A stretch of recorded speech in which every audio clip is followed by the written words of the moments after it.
முத்துக்குமார சொன்னார்ல, அப்பா இருந்து பாடம் நடத்த மாட்டாங்க, அப்பா இங்க களத்திலே இல்லாமல் எங்க இருந்தாலும் ஒரு மகனை திருத்தி விடுவார் என்பதற்காக அவர் 4 கவிதை எழுதுகிறார். எப்படி எழுதுறார் தெரியுமா?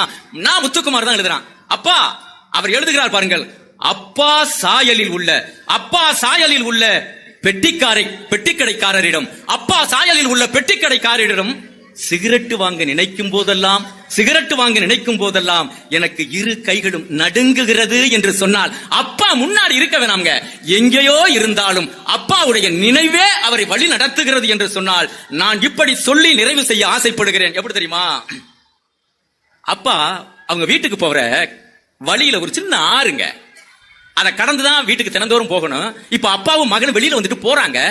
அப்ப அப்பா கைய மக புடிச்சுக்கிட்டு இங்க இருந்து நடந்து ஒரு கால்வாசி தூரம் ஆத்த கடக்குறாங்க. திடீர்னு மக அப்பாவை பார்த்து கேட்டா, அப்பா நான் உங்க கைய விட்டுறேன், நீங்க என் கைய புடிச்சுக்கிறீங்கப்பா அப்படின்னா. 2 ஒண்ணுதானம்மா, நீ இப்ப என் கைய தானே புடிச்சிருக்க, திரும்ப நான் உங்க கைய பிடிக்கிறதுல என்ன மாற்று, என்ன கிடைச்சிட போகுது அப்படின்னா.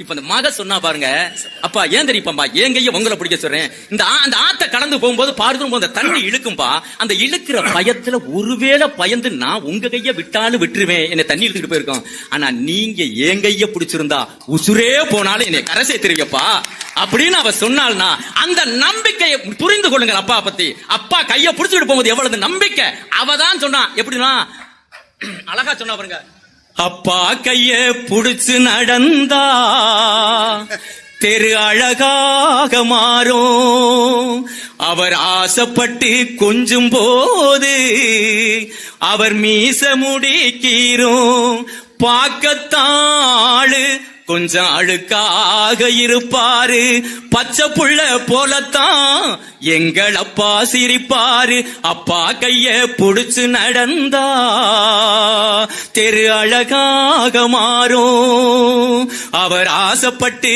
கொஞ்சும் போது அவர் மீச முடிக்கிறோம்.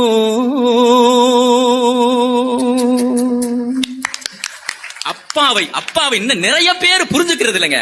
அவர் எதையுமே வெளிப்படையா சொல்றதே இல்லைங்க.